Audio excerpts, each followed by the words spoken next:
Yo what's up guys, welcome back to another video. तो आज की इस वाली वीडियो में मैं एक्सप्लेन करने वाला वन पीस का एपिसोड नंबर 473। तो चलो बिना कोई टाइम वेस्ट के वीडियो को स्टार्ट करते हैं। तो एपिसोड की शुरुआत में हम लोगों को देखने मिलते हैं white beard and white beard अब उतर चुके हैं जंग में। एंड व्हाइट बियर्ड को देख इस टाइम पे सभी मरीन्स की हालत खराब होती है, बट जो इस टाइम पर व्हाइट बियर्ड पायरेट्स हैं वो लोग फुल फॉर्म में आ चुके हैं और अब वो लोग तेजी से आगे बढ़ रहे होते हैं एंड कह रहे होते हैं कि अब उन्हें व्हाइट बियर्ड के लिए रास्ता क्लियर करना है। लेकिन इस टाइम पर मरीन्स व्हाइट बियर्ड पर कैनन से अटैक करते हैं, लेकिन व्हाइट बियर्ड उनके अटैक को उन्हीं पर ही वापस भेज देते हैं अपनी पावर्स का यूज करके। नाउ अब जो मरीन्स है वो इन सर्कलिंग वॉल्स को एक्टिवेट कर रहे थे, लेकिन वो वॉल्स ऊपर नहीं आ पा रही थी और इसका रीजन है जो ऑकीजी ने अपनी पावर्स का यूज करके पानी को पूरा आइस में चेंज कर दिया था। खैर अब सीन आता है स्क्वाड पर और वो रो रहा होता है एंड कहता है कि मुझे बताया गया था कि पॉप्स मीन्स यानी कि व्हाइट बियर्ड उन्होंने हमें नेवी वालों को बेच दिया है एज की लाइफ के एक्सचेंज में। मजाक कर रहे हो? अभी भी इस बंदे को समझ में नहीं आया। पीछे मार्को भी खड़े होकर बोल रहा है क्या पागल है ये, तुम लोग यकीन नहीं करोगे अभी भी ये बंदा ऐसी बातें बोल रहा है कि जो व्हाइट बियर्ड है वो वॉर में उतर चुके हैं, अब वो इन लोगों को फाइट करके बचा रहे हैं। और जो अभी स्क्वाड ने व्हाइट बियर्ड के साथ में करा ये सब देखकर जो अलाइड पायरेट्स है व्हाइट बियर्ड के, आई मीन जो दूसरे अलाइड पायरेट्स है व्हाइट बियर्ड के, वो लोग इस टाइम पे स्क्वाड के ऊपर बहुत ज्यादा गुस्से में होते हैं। लेकिन जो स्क्वाड है अब उसे रियलाइज हो चुका है जो उसने व्हाइट बियर्ड के साथ में करा है उसने बहुत वो गलत करा है एंड इसीलिए वो बहुत बुरी तरह रो रहा होता है एंड अपने आप को कोस रहा होता है एंड व्हाइट बियर्ड से रो रो के माफी मांग रहा होता है। तभी मार्को वहाँ आगे चल कर आता है और वो स्क्वाड से कहता है कि यहाँ रोने की जगह क्या तुम नेवी वालों से अपना हिसाब चुकता नहीं करना चाहोगे। तभी यहाँ पे देखने मिलता है कि व्हाइट बियर्ड पायरेट्स और लूफी ये सभी लोग खूब तेजी से आगे बढ़ रहे होते हैं and Luffy and white beard pirates को आगे बढ़ते हुए देख जिम्बे एंड इवानकोव भी भागने लगते हैं। तभी इवानकोव जिम्बे को सामने देखने बोलते हैं और देखने मिलता है कि जो नेवी वाले हैं वो सभी लोग प्लाजा के अंदर जा रहे होते हैं और यही बात इवानकोव कहती भी है कि जब ये सभी लोग लोगों के ऊपर ध्यान नहीं दे रहे थे तो वो नेवी वाले पीछे हटते जा रहे थे और एक करके प्लाजा के अंदर जा रहे थे। और अब जिम्बे भी ये देखकर कहता है कि ये कुछ ठीक नहीं लग रहा है, लेकिन अभी उन लोगों के पास सोचने का टाइम नहीं, अभी वो लोगों को बस चुपचाप आगे बढ़ते रहना चाहिए। इवानकोव भी यही बात बोलते हैं और अब यहाँ सीन आता है सेनगोकू पर और देखने मिलता है वो अपने नेवी वालों से पूछ रहा होता है कि आखिर इन सर्कलिंग वॉल्स का क्या हुआ। तो नेवी ऑफिसर बताता है कि वो लोग उसे हटाने की कोशिश कर रहे हैं, लेकिन जो आइस है वो बहुत ज्यादा ही मजबूत है। अब आगे देखने मिलता है white beard pirates almost plaza के पास पहुंचने वाले होते हैं, लेकिन नेवी वाले कंटिन्यूसली उन लोगों पर फायरिंग करे जा रहे थे। तभी एक नेवी ऑफिसर कहता है कि अभी तक इन सर्कलिंग वॉल्स एक्टिव नहीं हुई है, ये ठीक नहीं है। इतने में एक जाइंट नेवी वाइस एडमिरल आ जाता है और कहता है कि वो इन पायरेट्स को रोक करके थोड़ा टाइम निकाल लेगा। अब वो giant navy vice admiral white beard pirates पर अटैक करने लगता है और अटैक करते करते पहुंच जाता है व्हाइट बियर्ड के सामने एंड फिर वो व्हाइट बियर्ड पर भी अटैक करने की कोशिश करता है, लेकिन व्हाइट बियर्ड उसे एक ही हाथ से रोक लेते हैं और उससे कहते हैं कि तुम मेरे रास्ते के बीच में आ रहे हो, साइड हटो। इतना कहते के साथ ही वो उसे अपने लिटरली एक हाथ से ही हटा देते हैं। नाउ हमें फाइनली देखने मिलती है व्हाइट बियर्ड की असली पावर। व्हाइट बियर्ड अपनी पावर्स का यूज करके यहाँ सीधा आसपास का पूरा एनवायरनमेंट ही चेंज कर देते हैं एंड इस टाइम पे व्हाइट बियर्ड के पावर्स को देखकर मरीन्स के व्हाइट बियर्ड के पायरेट्स तक की हालत खराब हो जाती है। इवन इस टाइम पे सेनगोकू तक अपने घुटने के बल बैठ जाता है और आगे देखने मिलता है सिर्फ आइलैंड ही नहीं, यहाँ तक के आसपास के सी तक में पूरा अपसाइड डाउन हुआ रहता है। तभी हम लोग को देखने मिलता है लूफी एंड जिस आइस पर वो खड़ा हुआ होता है वो लिटरली बीच में से टूट जाती है एंड लूफी जैसे उन दोनों आइस के बीच के अंदर गिरने वाला होता है इतने में जिम्बे आकर उसे बचा लेता है और लूफी उसे बचाने के लिए थैंक्स बोलता है। अब यहाँ लूफी जिम्बे से कहता है जिस तरह से वो ओल्ड मैन अपनी पावर यूज कर रहे हैं क्या उन्हें अपने टीममेट्स तक की परवाह नहीं है? हिपोक्रेसी की भी सीमा होती है। खैर जिम्बे कहते हैं कि उनके क्रू वाले जानते हैं कि उन्हें क्या करना है। खैर अब हम लोग को थोड़े टाइम बाद का सीन दिखाया जाता है जहाँ देखने मिलता है कि व्हाइट बियर्ड का अटैक अब रुक चुका है, लेकिन जो उनके अटैक की पावर थी उसकी वजह से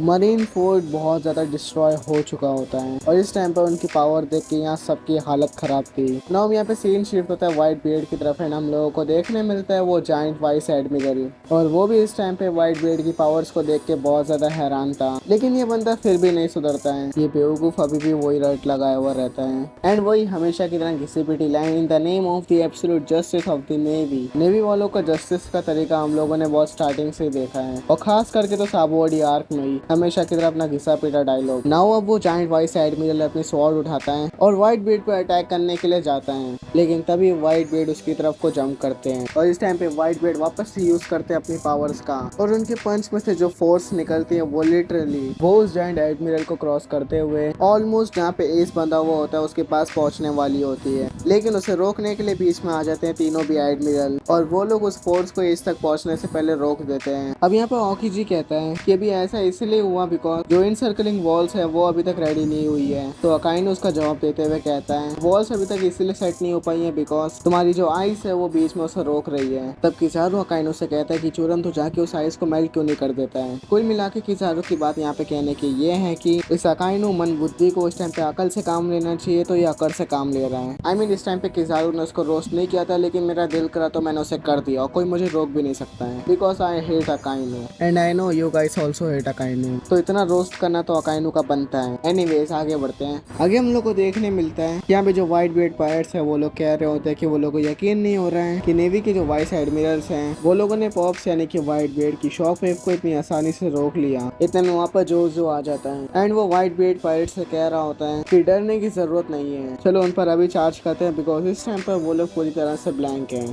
हम इस मौके को खो नहीं सकते, हमारे पॉप्स ने जो हमें दिलवाया है। तभी जो व्हाइट बेड पायरेट्स हैं वो लोग जोश में आ जाते हैं एंड वो लोग सीधा प्लाजा की तरफ चार्ज करने लगते हैं। अब सैन गोकू ये देख रहा होता है, वो अपने नेवी वालों से वापस पूछता है कि इन सर्कलिंग वॉल्स के साथ में अब क्या चल रहा है, और वो लोगों का जवाब अभी भी सेम होता है। बिकॉज वो लोग कहते हैं कि वो लोग अभी भी कोशिश कर रहे हैं। तभी वहाँ पे सैन गोकू उस नेवी ऑफिसर से कहता है कि सिटी के अंदर जितने भी पावर है वो सभी वॉल्स में लगा दो, आई मीन के वॉल्स को एक्टिवेट करने में लगा दो। एंड जैसा कि सैन गोकू ने कहा वो नेवी ऑफिसर वैसा ही करने को जाता है। अब आगे हम लोगों को यहाँ पे देखने मिलता है लूफी, वो एस का नाम चिल्लाते हुए अपने हाथों को स्ट्रेच करता है एस की तरफ एंड वो एस की तरफ जंप करके जाने ही वाला होता है। इतने में वो नेवी ऑफिसर जा करके पूरी पावर इनसर्कलिंग वॉल्स पर लगा देता है एंड यहाँ पर पूरे में इनसर्कलिंग वॉल्स एक्टिवेट हो जाती है एंड जो लूफी का हाथ है वो पीछे वाली वॉल्स पर से छूट जाता है बिकॉज उसके आगे इनसर्कलिंग वॉल्स लग जाती है। अब उन वॉल्स को देखकर वहाँ सभी हैरान थे एंड जो व्हाइट बेड पायरेट्स होते हैं वो उन वॉल्स को डिस्ट्रॉय करने की कोशिश करते हैं बट कोई फर्क नहीं पड़ता। तो वॉल इतनी ज्यादा मजबूत होती है कि उनको एक स्क्रैच तक नहीं आता है। और वो लोग कहते हैं जो ये स्टील प्रोटेक्शन बैरियर्स हैं, मतलब इसे ये लोग इनसर्कलिंग वॉल्स बोल रहे थे। तभी हम लोगों को देखने मिलता है जो नेवी वाले होते हैं वो लोग उन इनसर्कलिंग वॉल्स के अंदर जो विंडो जैसा बना हुआ था उसके अंदर से कैनन को बाहर निकालते हैं एंड उन कैनन से एम करते हैं व्हाइट बियर्ड पायरेट्स की तरफ। अब यहाँ पर जो पायरेट्स थे वो लोग सोच रहे थे कि वो लोग क्या करें यहाँ से निकलने के लिए। इतने में हम लोगों को देखने मिलता है कि एक साइड की जो वॉल है वो ऊपर नहीं आ पा रही थी बिकॉज उसके ऊपर गिरा हुआ था हमारा प्यारा ओरस एंड उसकी वजह से जो वो वॉल है वो ऊपर नहीं आ पा रही थी। एंड यही बात मरीन्स वाले बताते हैं कि जो ओरस की बॉडी का ब्लड है वो उन लोगों के वॉल वाले एरिया के थ्रू उन लोगों के सिस्टम के अंदर जा रहा है। इस वजह से जो उन लोगों का सिस्टम है उसकी पावर लेवल है जो कम होती जा रही है। अब ये देखकर इस टाइम पे सैन गोकू को बहुत ज्यादा गुस्सा आ रहा होता है, लेकिन ये चीज देखकर इस टाइम पे स्क्वाड सबसे ज्यादा हैरान था। तभी मार्को उसे आकर कहता है कि गौर से देखो ओरस अभी भी फाइट कर रहा है। अब व्हाइट बियर्ड इस सीन को देखकर कहते हैं कि अभी भी इन लोगों का चांस है कि वो लोग इस वॉर को जीत सकते हैं। तभी यहाँ पर सीन शिफ्ट होता है सैन गोकू पर और वो आवाज देता है इस टाइम पे अकाइनो को और देखने मिलता है अकाइनो आगे चलकर आता है एंड वो यूज करता है मीट योर वोल्केनो को एंड फिर वो उसे आसमान की तरफ फायर करने लगता है। अब यहाँ पर थोड़ी देर बाद का सीन दिखाया जाता है जहाँ देखने मिलता है कि अकाइनो ने जो यूज किया था मीट योर वोल्केनो वो पर आसमान में बादलों के अंदर से नीचे पायरेट्स की तरफ आ रहे थे। अब यहाँ पर सैन गोकू कहता है कि यहाँ से अब ये पायरेट्स वगैरह भाग नहीं सकते हैं, अब सीधा उन आइस को ही मेल्ट कर दो जिन पर ये खड़े हैं। अब देखने मिलता है जो मीट योर वोल्केनो थे वो सीधा आइस पर गिरने लगते हैं और जो पायरेट्स थे वो मीट योर वोल्केनो से बचने की कोशिश कर रहे थे एंड इस टाइम पे जो लूफी था वो कम्प्लीटली शॉक हो गया था और यहीं पर ये एपिसोड भी खत्म हो जाता है। तो तुम लोग को ये एपिसोड कैसे लगा और तुम लोग को ये वीडियो कैसी लगी नीचे कमेंट्स में बताओ। एंड हाँ, अगर तुम लोग को ये वीडियो अच्छी लगी हो तो लाइक कर देना, चैनल पर न्यू हो तो सब्सक्राइब कर लेना। बाकी अब मैं मिलता हूँ तुम लोग से नेक्स्ट वीडियो में, तब तक के लिए सायोनारा।